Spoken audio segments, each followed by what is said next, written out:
ask me in this tournament what a drover is, I'll tell you what it is. It's a national champion is what it is. We go in for one more. USAO! We're all right. We're right back where we want to be now.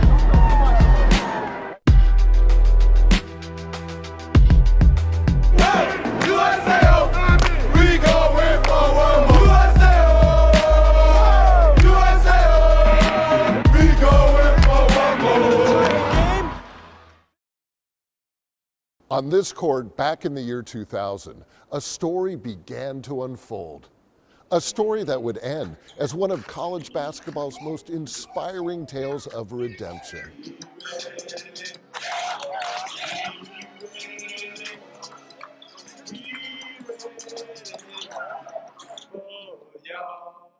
My name is Stanley Brown. I played from the seasons of '96 to 2000. I had the, well, either fortunate or unfortunate experience of being on the absolute worst of the worst basketball teams when I was a freshman in 1996. We actually went 4-22, and it was a very trying time, I'm sure, for Coach McPherson. But I also was there through the ascension from my freshman year all the way to my senior year. We went 18-10, and I was very fortunate enough to be a part of the first two conference championships in school history, the OIC and the Red River Conference. And so I was able to see the program succeed and surge from the lowest of the lows to, at the time, the highest of the highs. And then when I completed my eligibility, I stayed around to finish my degree, and that's when the gentleman that came after me just absolutely took it to another level. And I was so pleased to be able to be around and watch them, knowing that I played a role in establishing that foundation for them to take it to the next level. In '99 '98, whenever we came, that was the first conference title that we got, the Red River. The team that year was pretty good, so it's like they were missing a few pieces, and with me and Theron Jackson coming in, along with some other guys, it was like the pieces they needed to get over that hump. A guy named Randy Hughes probably changed that whole whole thing. I mean, Randy was a beast out there. You talking about 6'10", 6'8", run like a wide receiver, and talk like a we'll let you fill that blank in. But he was definitely an athlete. The USAO Drovers began the basketball season in 2000 with a group of men full of potential and hunger. I felt like they've already had some pieces, before I even came. So that would be 1999, maybe 98. And we were just a few players short, and a few, actually just having conversations and everybody getting on one accord and saying, hey, we can do this. Whatever they're saying about USAO, if it's internally or externally, it's not true, and we can do something special. However, it was the team's first year back in the Sooner Athletic Conference, the premier league in the NAIA at the time. So the Drovers were picked to finish last in conference play. The coach came in the locker room and he told us they picked us dead last. I don't know if that lights a fire under you guys, but it sure lights a fire under me. Originally, we were one of the founding members of the Sooner Athletic Conference, and then we got out of the conference and went with the Red River Athletic Conference, which was more the public schools. And so we were in the Red River for about 3 years, and then we decided to go back to the Sooner Athletic Conference. And I guess because we were the newcomers coming back in, maybe they thought we weren't as good as the other teams in the league, but so we were picked to finish last in the league. It was just a situation where we had to humble ourselves. We knew what we had, but everybody else just like, it's just USAO.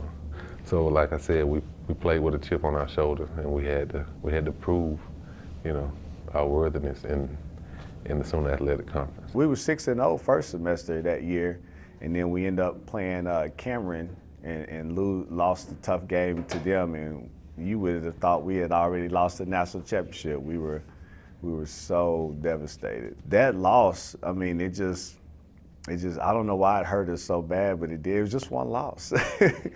Well, we lost that one, and guys were crying and hurt, and I think that's why I've talked to Briscoe McPherson all the time, because we're really close now since I've left college. And he said that moment when he watched how we reacted to that loss, that he knew he had something, special. So. As the season unfolded, the Drovers quickly established a reputation of dominance, building a 20-game win streak at their peak. Little old Chickasha comes in here. I mean, and it wasn't like we was just winning. We came in and just wrecked shop. What really started is because we went on we called it the Texas Swing, where we played Wayland Baptist and Lubbock Christian. And Coach was I think he was always playing mind games with us. And he was just like, let's just get out here and just get a split. Like, just don't worry about winning both games. Just, if you'd be lucky if you get a split. Just don't come back 0-2. And we went out there and we won the first game and we won the second game, and that kind of ignited something in us, like, man, let's not lose any games. And, everybody says that, but it's rare that it happens, and we did it. The Drovers went undefeated through the conference schedule. They seemed unstoppable. Everything was against us because we were the newcomers to the league. They picked us to come in last.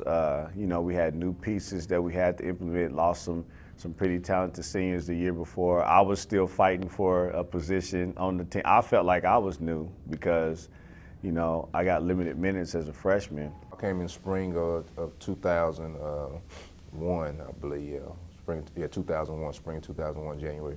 And they were in the run, and they had just moved back to the SAC, and they were in the run. They were undefeated at the time, you know what I'm saying? And it's like they were surprising everybody. So USAO had a lot of hype. It had a lot of hype behind it when I got here, and I just rolled on with it, got in with them. So it was, yes, ma'am, perfect timing. With the success of all of that team, taking it, like I said, from 18-10 to 29-3, and just absolutely dominating the SAC. We were frontline right over there, and I mean, we had everything from our soccer team, girls, guys, girls basketball team, baseball team, soccer. I mean, everyone was one unit, and that was, I think, was such a special thing that this basketball team brought together. I mean, I knew we had a good team. I just didn't know that it would be that easy of a journey to go undefeated. In fact, we're the last team to this point, to this day, to go undefeated in the Student Athletic Conference. Each day, we took it like one game at a time. We got ready for the next game the day before or the week before or a few days before. But like I said, we kind of made each other accountable. So if you're down, somebody's gonna be there to pick you up, so that our team stayed the way it was. We stayed humble.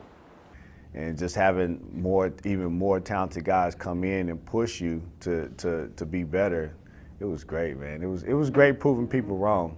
I had good players in the past, but I don't know if I had that many good players on one team. And with some of my other teams, I would always have like really good guards, but no big guys. And then I had, big guys, but no guards. And so finally I had both. And so that, made me feel pretty good about the group that we had. They respected each other's talents, and they knew that I think they knew they had something special.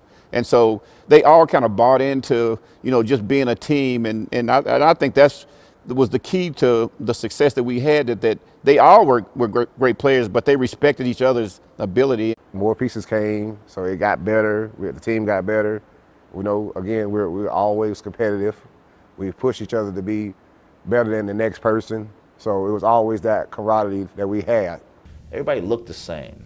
So Theron Jackson, A.D. Anderson, Hayden Herron, Waylon Haven, whoever it was, if it was your best player or the last person, that may come off the bench, we were all the same. So we didn't look at it as best, a first 12, man. We looked at it, we were a team. Right. We all came in, we challenged each other.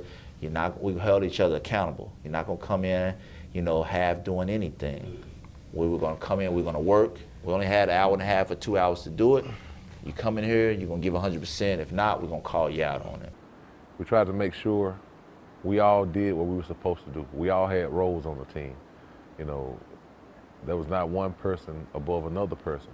Like Coach said the other day, you never knew who was the best player on the team because every game we had a new best player, you know. So I think it was collectively, I just think we did well. And I know you've heard this from everyone else. We're a close-knit family. It's not like a team, we're a family. We did everything together. And those guys, I would do anything in the world for them. And how did that translate onto the basketball court for you guys? So it translated to the point of where no one was bigger than the person next to him. Their success pulled in an automatic bid to the NAIA National Tournament. The underestimated Drovers from Chickasha, Oklahoma were now on their way to the big stage for the first time in program history. Now that was something as a 19, 20-year-old kid, I was just like, oh man, this is amazing. The banquet was good. You know, they were showing highlights from the year before of how the team that won it came back from like 25 points down and won at the buzzer. And it was just watching all the teams walking around, seeing all the buses, and and it was surreal. We were ranked 4th, and so we got in, and we had a pretty good draw in that tournament. And again, that amazed me of how. It wasn't easy. Anytime you get to the national tournament, you're talking about playing the best people in the country. So it wasn't easy, but I was just amazed at how our guys just kind of bought in and hunkered down and played together and kind of went through that tournament, pretty relatively easy. Coach kept driving into our heads like, you got to win. I think it was six games in 7 days or something like that. And we knew what we had to do, Did you feel like the going undefeated during conference play really helped you guys have the momentum to be able to win back-to-back? Yes, it really did. I think, just like Coach always tells us, it starts in practice. If you practice well, you'll play well. And if you play well all season, it'll carry over. Again, the team powered through a tough lineup, but this time it was the best of the best. And again, the Drovers were victorious night after night. They set a record for most three-pointers made in a national tournament game, as well as several school records, and found themselves on the cusp of the biggest basketball game of their careers. Maybe they really were unstoppable.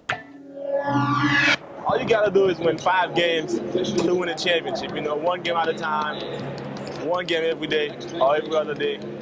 That's all you gotta do. The 2 teams remaining were rookies. In fact, all 4 of the semifinalists in 2001 were experiencing that milestone for the first time. The night before the runner-up game. As much as you want to tell. We were up till 3 in the morning, whatever, doing, partying, not getting rest. Your legs are gone. Like I've never felt so tired in my life. I was tired the first 2 minutes of that game.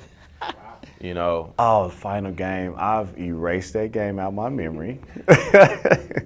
All I can remember is the pain at the end of not winning. I'm so serious about that. Like that game still hurts me to this day. This is what we did all year. The whole year. We did it all year, and we were so good we got away with it. Yeah. We won 20 in a row. We were 16-0 in the stack, and like Darren said, we were arrogant. We felt like we can do anything. We go out there and we would compete. We knew we were going to win. Didn't matter. We knew we were going to win. But I take some accountability on that because, I should have been a leader, and instead of being a leader in stand up, which I was, should have said, hey, we need to go to sleep. We knew we had just set a record at the national championship for most threes made ever in a national championship tournament. And we felt like we had the best three-point shooter, so, we were just going to do what we always did. And so I think the narrative around that was you live by the 3, you die by the 3. And that's exactly what happened. That's exactly what happened. Science and arts of Oklahoma, the Drovers love to shoot the 3 over 600 attempts. We had a chance to win it and gave up an extra offensive rebound, and they got the ball back, and we had to foul again, put us down 4, and that was it. And all I could just remember is the pain. I tell you, the pain. Because that game still haunts me to this day. Man. Yeah. And I hope my daughter and my kids watch this because it's something I'm trying to instill in her now.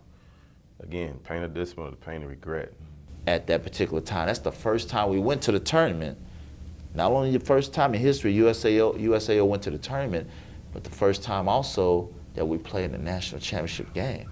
And so that's the most important game in everybody's lives that's in that locker room.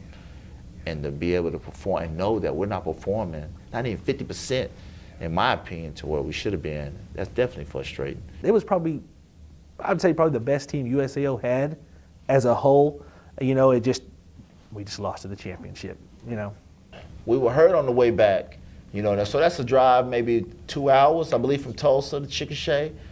You know, so that entire bus trip, I don't think nobody talked at all. You know, people may have their headphones on. I mean, it was a graveyard in there almost, you know. It was that quiet, and I mean, people probably felt like that. Right. People felt dead inside, you know. People felt like, man, you know, everything was taken from us at that point because we knew we were supposed to win that game, you know. And so I remember we didn't want to get off the bus. So when we pulled up to Chickasha, I had to just go ahead and get off the bus, and it was a sign. I can't remember exactly what the sign was, but I didn't even want to hold up the sign because you had a crowd out there waiting. You had students and staff. We had fans waiting on us when we pulled up, and they were waiting on us to show us some love. And so we sat on that bus for a minute, and then finally I had to say, hey, we got to go, man. And we walked out there, and as bad as it felt, it still felt good. I remember everybody cheering us on and saying, man, we love you, you know, good job. But I didn't want to hear that stuff. You know, I don't want to hear a good job. I don't want to hear that because we didn't get the job done. You know, a good job to me is getting the job done, bringing back that ball, you know, that gold ball. And so, but I remember the love that we got. And I appreciate the fans. I appreciate the city of Chickasha. I appreciate the institution of USAO to this day because no matter what, you know, it's genuine love because they shared that experience with us. They were on that entire journey. A lot of them showed up. And we were in Tulsa maybe over a week. A lot of them were there. A lot of them were there sharing that experience, supporting us throughout each game up to the championship. They didn't wait till the championship game. Of course, more people showed up at that game, but a lot of them were there with us through that entire journey. Not just the championship run, you know, through the national tournament, but the entire season. And so we had to go out and embrace that because they were there with us. They hurt with us. It was the dream team. Head coach Briscoe McPherson had never seen a team so well put together in his nearly 30 years at the university. The team achieved the best ever finish, going 29-3, making them the winningest team in school history still today. But the final loss only left the team wanting more. The team that we had, the best team I've ever been a part of. Right. However, we didn't win it. Yeah. We didn't win it. That's true. We were immature. We did some dumb things. We Yeah. stayed out, partied too much. Yeah. We're too cocky. Yeah. We wasn't disciplined, you know. And so fun, though. Man. the next year, I learned a lesson. You know, you live and you learn. Seen them lose. I think we all felt the pain, even the ones who were sitting out ready for next year. They lost that game. It's like I walked out on the court, and I told him, I said, Coach, you know, just because of the way you gave me a chance to be here, I said, man, we're gonna get you back here next year.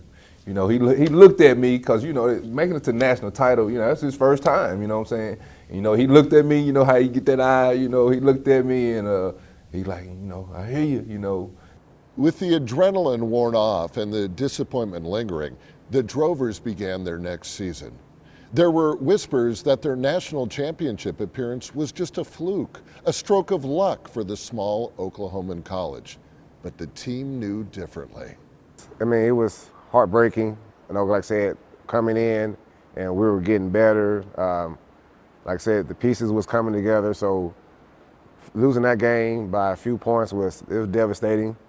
Now it's like back to the drawing board. What do we need to do now so this doesn't happen the next year? And like I said, more pieces came, so it got better. The team got better. My name is Michael Boylan and played from 2001 to the 2003 season. My name is Corey Scoop Wicker. I was on the 2002 National Championship team. Now, of course, there were high expectations, going into that season. You only lost a couple seniors, so the expectations were high to get back into the tournament and to advance well deep into the tournament. Coming in kind of as a new guy, the history. So, that experience of losing in the finals, you didn't want to be the guy coming on deck contributing to another loss in the finals, and you knew that the team was hungry and wanted to make up for that because, there were guys that were seniors that didn't get an opportunity to come back and play, and now you have some juniors that are seniors and you want to fulfill that for them. Everyone that talks to me, they're like, man, who's the best player you've ever played with? The first person that pops in my mind is AD. AD is the best point guard that I've ever played with in my life. Everyone was hurt because it was AD's last year. I mean, everyone wanted to win that for AD. And that was my worst feeling is not giving him that experience to have a national championship. So that just lets you know, how heartbreaking it was. McPherson understood the frustrations of his players. He was a former Drover himself, having played on the same court as his players, with the same dreams of winning it all.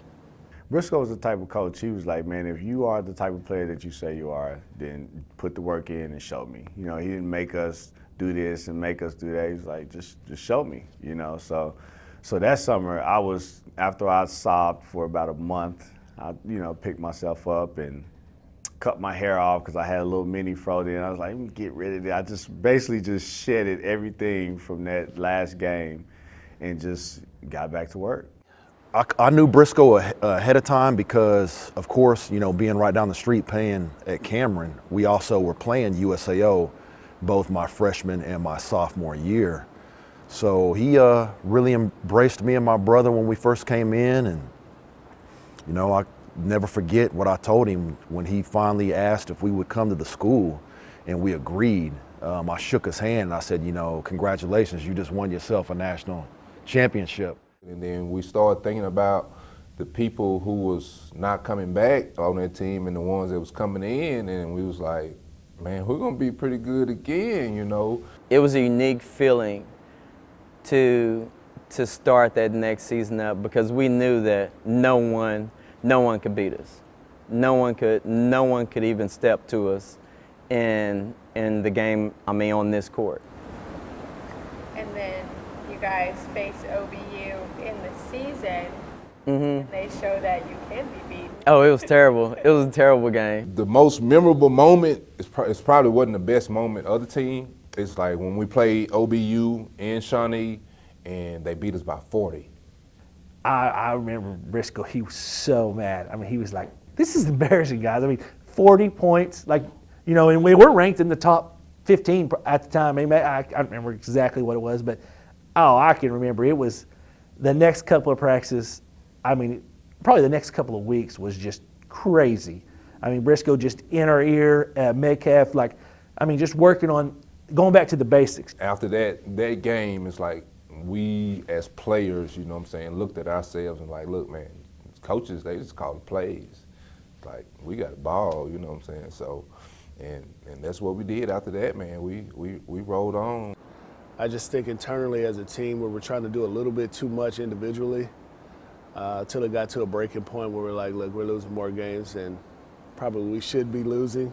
So if we want to make another run, we kind of got to rally around one another and just start playing more team basketball. We came back after that game. We had practice. That next practice, coach kicked us out of practice.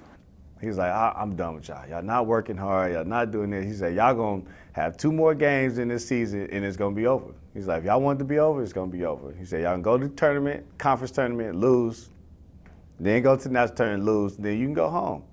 And so he just walked out. And we all went to the locker room, sitting there looking at each other like, man, what we gonna do? Like, Nationals is right around the corner, you know. So we all kind of pumped ourselves up. We went back out there and practiced on our own, you know, and just kept going. And I think that kind of made us gel late in the season. I think it was just 3 players that were new, me, my brother, and Scoop.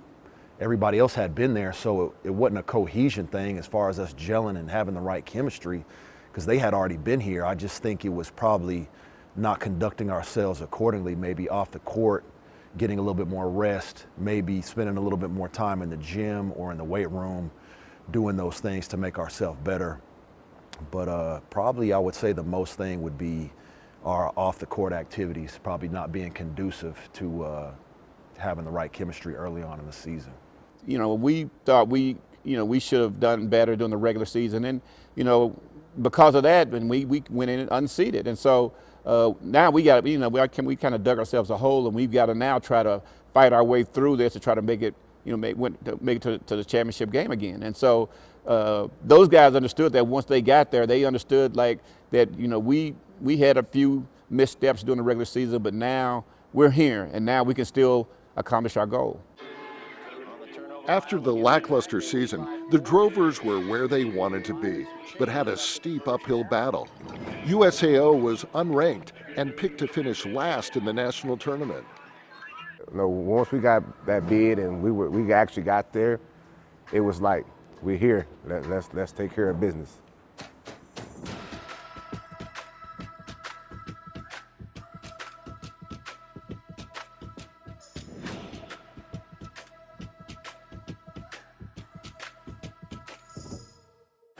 Good evening, everyone, and welcome to Municipal Auditorium in downtown Kansas City, Missouri, the site of the 65th annual NAIA Division I tournament, where our final game of the first round, Science and Arts Drovers at 19-7 take on the number 14 seed Carroll of Montana, fighting Saints. They are 26-7. It was exciting. It was exciting because they showed us a lot of love coming back because of what we did the year before.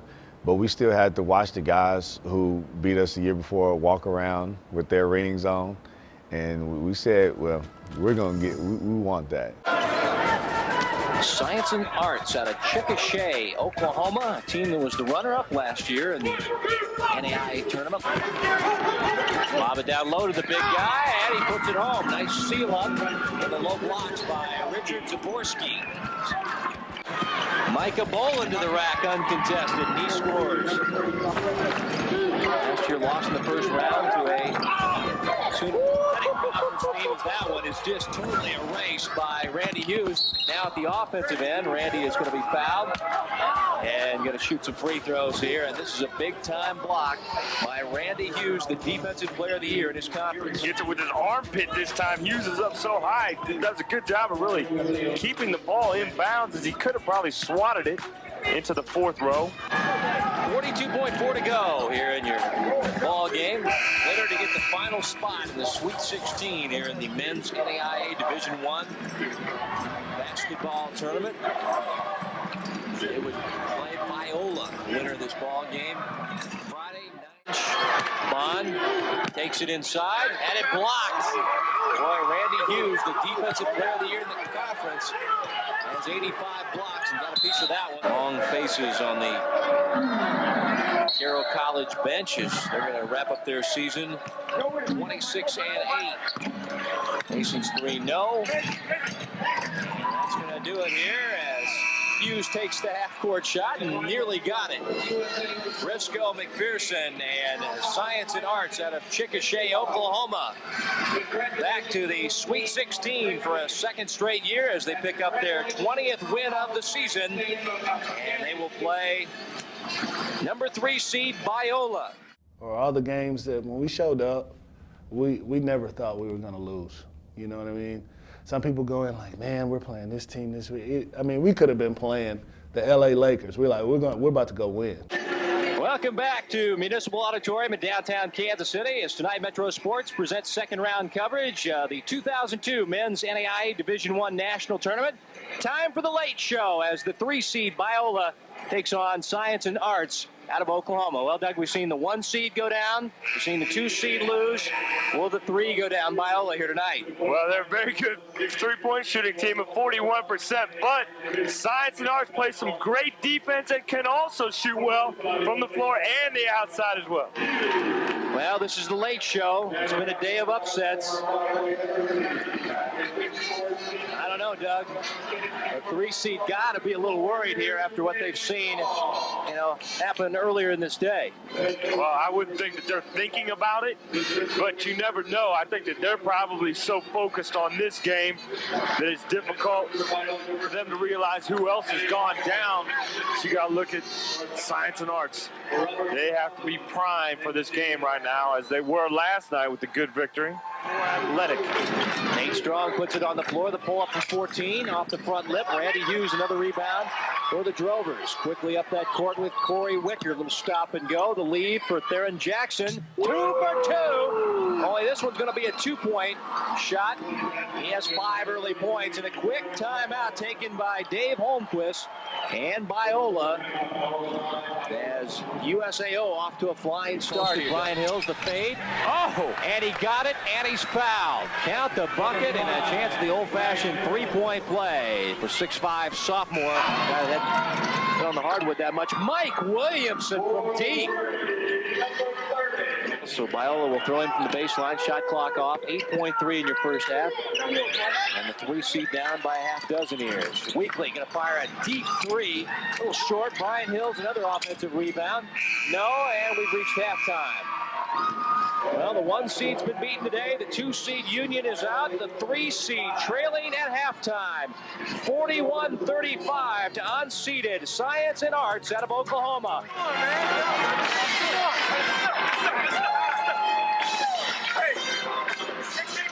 Person's got to be happy with what he's seeing right now. Green for Jackson. Good bounce inside to Hayden Herron, who I'm noticing every time he shoots falls down. Why is that? Lead at 17, 5.5 to play. Well, their coach, Briscoe McPherson, he always says, hey, we've already played our toughest competition of the year in the Sooner Athletic Conference. When we come here, and it's no knock on this tournament, but we've played the best in the nation already, so nobody we see here is any tougher than them we see in our league. I don't think so, but tipped up and in by Ramar Boylan, and that's going to do it. The 14th seed, Carroll, goes down in the first round. Then the 3 seed of Biola, and this unseeded team, Science and Arts out of Oklahoma, into the Elite 8, joining 2 other Oklahoma teams, Oklahoma Baptist and Oklahoma City. The Drovers took down 2 top 15 teams to earn their way back to the semifinals, with conference rival OBU on the other side of the bracket, also fighting for a spot in the national championship. USAO was the only remaining unranked team in the tournament, now matched up with number 15 Barrett University. The game was electric. Live at Municipal Auditorium, we are down to the Final Four. 3 games, only 2 days. Momentarily set for the national semifinals in men's Division I basketball. That is the matchup for the early games. Science and Arts of Oklahoma. The Drovers will face the 15 seed Barrett College. The Bulldogs are from the state of Illinois. Got your tracksuits on, James? Got your tracksuits on? Oh, yeah. Here we go, here we go, here we go. And here comes USAO. Williamson on the line, and Hughes lays it in. Oh, man, right down central goes Troy. We have the floor, there's Hughes on the other side. Nice pass inside, and the slam by Sidney Holmes. Herron, the lob for Hughes with authority. Right back at you. Is there any doubt we're going to have an up-tempo game here tonight? They have 19.2 to work with. Here goes English. Pulls up. Oh, in your eye from the free throw line. English now has 8. Williamson, 4-3 at the buzzer. Have mercy. And it's a 2-point game here at halftime. That was probably the most emotional game I ever played No, it was the most emotional game I ever played in my career. I don't remember ever talking about making it to the national championship. I think we just knew that we were going to do that.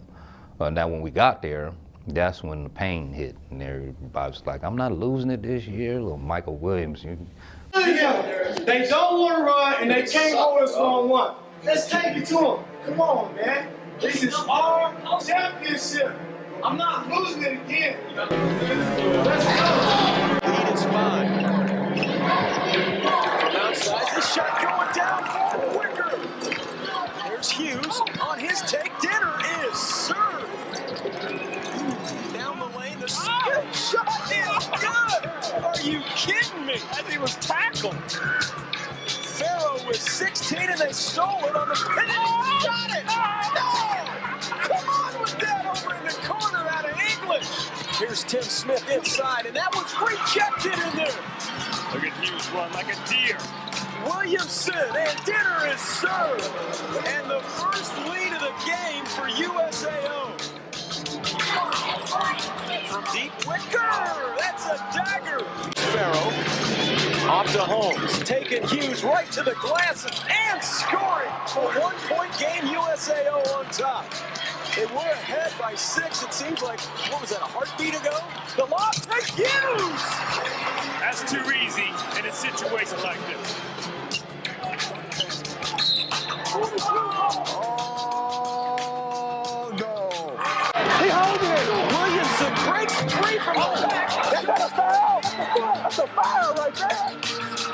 Here come the Bulldogs, trailing by 1. English off to Holmes. Gully on his take to the rack. And a foul on Hughes, who looked like he was getting sealed out by Jones. Hey! Hey! He grabbed my shirt right here. Grab your shirt, they didn't call out. Now there's 37 seconds left in the ball game. So there will be a 2-second differential. Gully with both. He's given his team a 1-point lead. Now USAO has no timeouts. You would expect them to run the clock down and then take a timeout. Right now they cannot do so. Ball nearly thrown away. It's on the deck and over the rim. And Barra has the basketball. So they can, in effect, wind it down for the last shot here. And they lead it by 1. They don't even have to take the shot. Foul out front on Wicker. The freshman English standing at the line in the national tournament, stroking them home.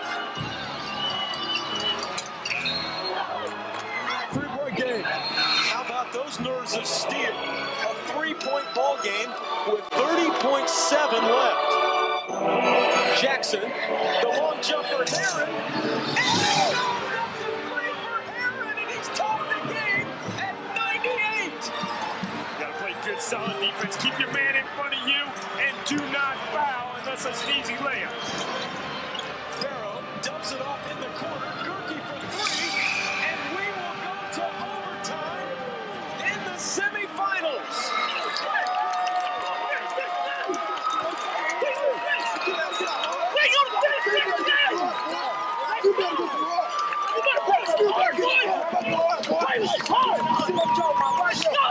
Go to work. Too hesitant, too patient. Penetrate, draw and dish.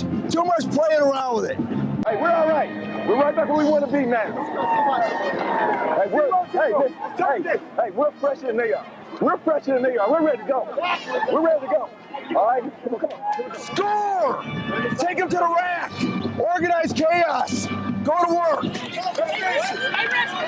finish it like I know we can finish. Defense on 3. 1, 2, 3. I don't care where you watch a basketball game, Doug, whatever level it's at, it's not going to be any better than the one we've seen here tonight. Jones takes it tough with his strong left hand. Gully goes to Jones, working against Hughes. Again, trying to turn to the rim. Holmes picks it up and scores it. I don't know how they could continue this pace for forever. They're doing a great job of running. Heron for 3. Shot clock second a dozen. Gully finds English. Drives into the lane and gangsta slapped out of there by Randy Hughes, and he runs the floor. Heron launches another throw. He is unconscious here in the second half. That's it right there. Lead is 5. Here comes Farrow. Hanging and missing the shot at the buzzer, and USAO lives to see another day. Back to the title game for the second straight season. I don't think I've ever been a part of seeing a game that exciting and, you know, being on your feet, pins and needles the entire time. I never knew that I could cry like tears of joy. When people used to say that, like, I'm crying because I'm happy, like, that don't even make sense. But that was my first experience with that. When that buzzer went off, I was in tears. It was crazy. I like get emotional now thinking about it. But my mom was out there, you know, she ran out on the court, and I couldn't believe we won that game. I couldn't believe it.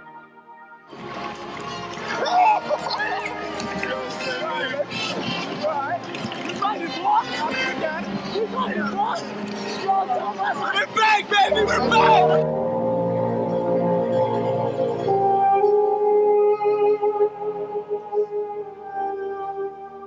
Come here, we got one more. Hey, good job. Hey, good job. We're gonna go get dressed. We're gonna come back out. We're gonna root over you. All right? One more to go. Hey, but this is stuff. We got one more. That's how I feel. One more. Hit it. That's how I feel. Fight. Hit it. That's why I love y'all. USA!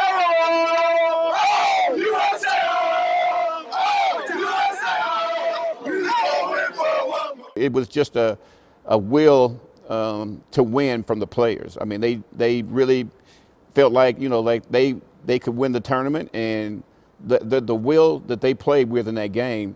Once we made it through that game, I felt like we, even though OBU had beat us twice, we still felt good about like where we were, and I had a chance to win the game. When we were watching OBU and the Azusa Pacific play, they was like, man, we want Azusa. I'm like, nah, I want OBU. I said, we owe them. We don't know Azusa Pacific. We know OBU. Welcome back to Municipal Auditorium. You like that first game? We got another one for you. NAIA Division I semifinals, our second game tonight. Azusa Pacific against Oklahoma Baptist. Good luck. Williams on the pull-up. You kidding me with that? Rebound Prater and right back at him. On the move, on the follow-away, Gervin, and that is too smooth. Oh, Juwan Brown keeping it alive. Brown tries a three. Oh, man! Another three by Brown. Have mercy. And a lead launches to the ball game now for Oklahoma. You got any stats yet?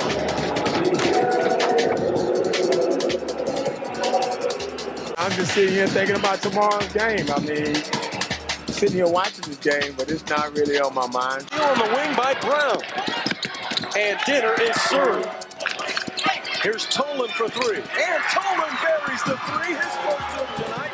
And that's the largest lead of the ball game of 18 for Oklahoma Baptist. Oh, Brown from three. And it will be Oklahoma Baptist and Science and Arts of Oklahoma playing in the championship game. They had to move the tournament up to Kansas City to get the two Oklahoma schools to play in the final.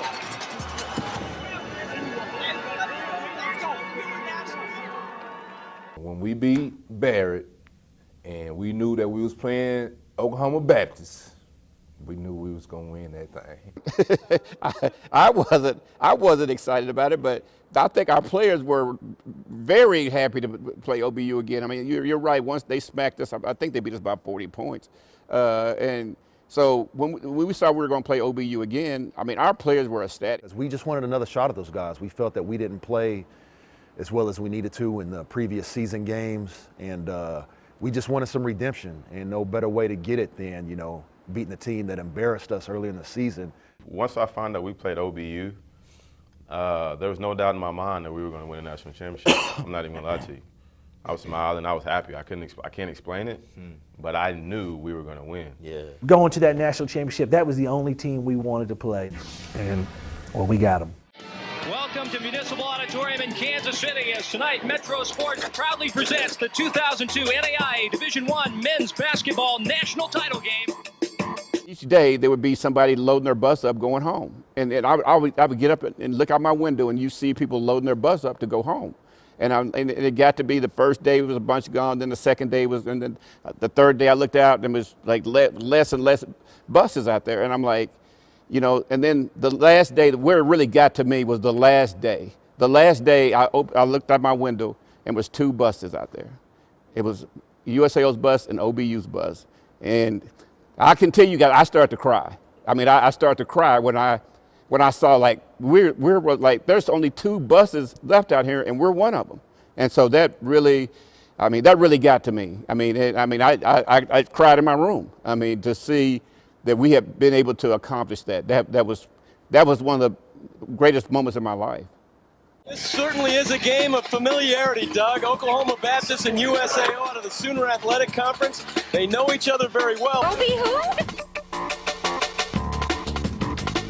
It says USA no! My sons are Micah and Lamar Borland, and they play for USAO. And my son's Nate Borland Jr., and he plays for OBU. It's a once-in-a-lifetime experience. Both our families love it to see each other play because his dad and my dad are the brothers, and they played on high school basketball team together, so they just love to see us go out there and compete. This season, USAO has lost both of the games against OBU, so they're looking for a bit of revenge here, and what better way to get it than in the national title game. Last time at their place, they beat by 40. I mean, I know it's big, you've worked long and hard and all that stuff, but it's just a basketball game. The team that gets settled down the quickest and gets to doing their stuff is going to have a tremendous advantage over the other one.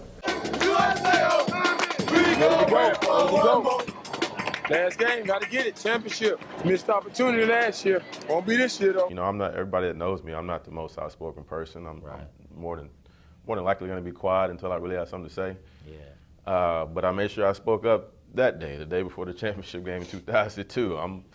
We're going to bed. We're going to sleep. Y'all ain't partying. We ain't doing none of that. Yeah.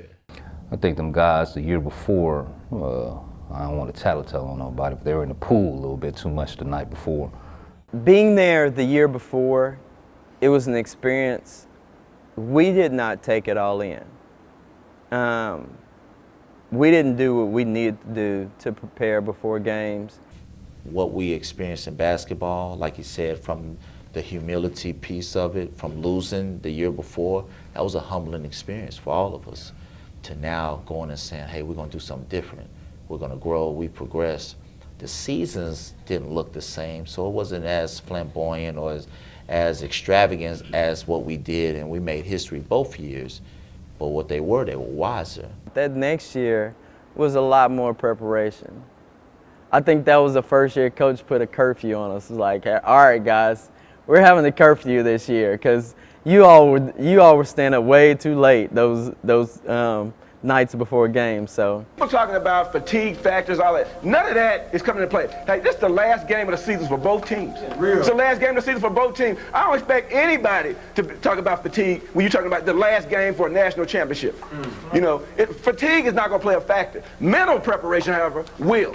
You got to be mentally prepared to play. If you think anything out there in that game is going to be easy, you're in trouble. The good thing about it is that most of the players that were there, they experienced the pain. You see, so we still had a couple of new players that helped us out, like Corey Wicker and Michael Borland, but they didn't witness the pain that we went through the year before, so they had to kind of live through us, you know. So it was, but it definitely fueled us, because I know once I got back to now, I was like, I don't want to lose this again. I mean, our ultimate goal, you know, you have these, and then the number one star was the national championship.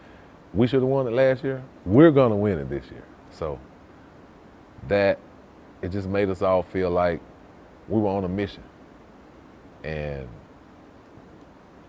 we had to get it done. Well, I know a guy that was very happy with his performance last night, and that is head coach Briscoe McPherson. And our Kevin White is with Coach McPherson. Kevin? Thanks, Neil. Yeah, Coach, good win last night. What a thrilling ball game, 111-106 in overtime. What was the difference in that one, you think? You know, I think at the end we handled our pressure a little bit, and they forced some turnovers early, but I think we managed to handle it at the end, and that really helped us. Our guys made some huge shots at the end to help us win that ball game. Hayden Herron hit some big threes. Randy Hughes had a big ball game. Other guys. Seems like this whole team throughout this tournament has contributed in these games. Well, you know, that's what you got to have in a tournament like this. You got to win 5 games in 6 days. I mean, you got to have everybody step up, including the bench, and I think our guys have done that, and now we're just trying to get this last one in. What's it mean to go back-to-back to the national title game for this program? I mean, it's got to be a great tribute to you guys, your team, your coaches, your staff, the whole school. It really does, man. You know, but our guys are looking at this as, you know, we've been here before. You know, we want to take this a step further, and, you know, I think anything less than a national championship, these guys not going to take that very well. So, but it's a tribute to our program and the kids that we bring in, and so, you know, we're excited about being here, but we want to win a national championship now. Now, last year you fell to Faulkner, Alabama, and we talked on the phone earlier today, and you said came out tight in that ball game. What about tonight's game? You know, I think that's the key. I think both teams will be a little tight to start the game, but you know, if whoever's the most mentally prepared to play will win the game. I don't think fatigue will play a factor in this at all.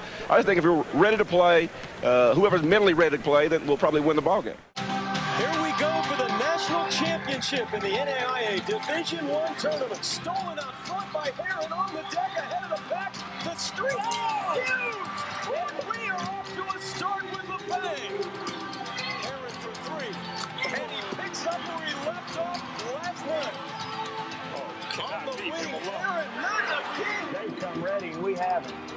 Dumped back inside Prager, taking it right at the shot clock. And he did it again, and Ada Wilson.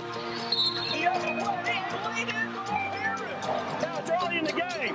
We don't want to let this thing begin to go away from us. We want to go to work right now, okay? On the wing, Mayfield. Here comes Herron. On the pull-up, Mayfield. A 12-point lead now for USAO, largest of the ball game. Hughes on the turnaround. Misses the tipped up and in by Williamson. But somehow USAO comes out of there with it. Hayden Herron leading the break. Williamson for 3. I got another one. Williamson with 10, and the lead is out to 15. We have played one half here at the national championship title game. Okay, we got 20 more minutes. Good job. It's a hard game. See, they can't score, and that's what's killing them. They get frustrated now. They hunting shots. But let's stay on. We gotta keep up the intensity, man. Look, man, this is where we want to be at half. We can't blow this lead, man. Let's go. This is our game. Our game. 20 more minutes. This is gonna be the longest half of y'all career, man. Y'all gotta sneak in and let's 20 more minutes. 20 more minutes, and I'll be back in your face. You could see it walking out on the court.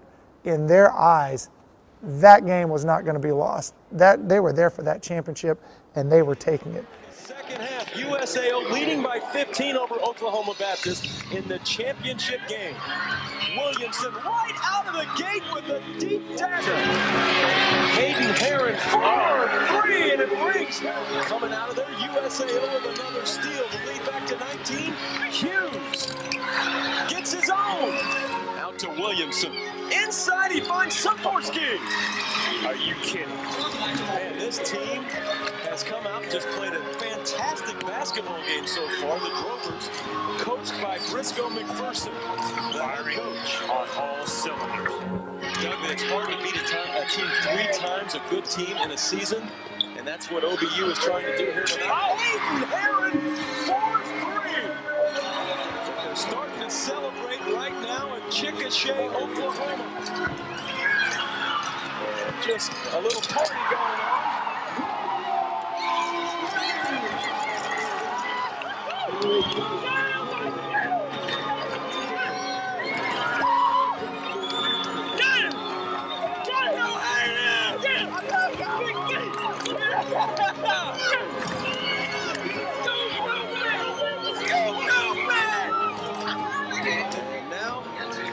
We all told Coach, we're going to get back and we're going to win. And it came to fruition. As the clock ticked down under a minute, we all just stood up, and I had the biggest smile on my face. This time they win it in only their second appearance in the national championship tournament. USAO, the Drovers, national champions here in Kansas City.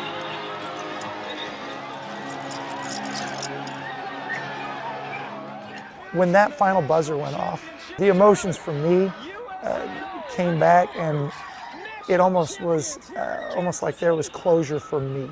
Although I wasn't on that roster, I got to be there and rush the court and celebrate with my family, with my brother. All you got to do is win 5 games to win a championship. Definitely mixed emotions, but more emotions of happiness and seeing that we won. I felt like regardless, I was still part of that family, and I was happy to see my brothers bring it home because we worked too hard. We deserved it. Well, everybody's been asking me in this tournament what a drover is. I'll tell you what it is. It's a national champion is what it is. Congratulations, Briscoe McPherson. Your team, we were worried about their legs, but they had it all night long. Hey, they wanted this in the worst way. I mean, they were desperate for this championship. And, you know, it all goes to the kids. I mean, they thought they got set back last year when we didn't win it. I mean, this is like the ultimate. I mean, this is unbelievable for me. And for the program and for these kids, they really deserve it. They played hard. How's it sound? Briscoe McPherson, national championship winning coach. I never thought it would happen. I mean, we came so close last year. It was just a huge emotion of relief for me that I actually won something, that I actually was a national champion or something. It's everything, all the years of playing, all the practices, all the fights, all the arguments, all the, the street ball and all that just wrapped up into one for that moment. And it just comes out, it's like, we did it.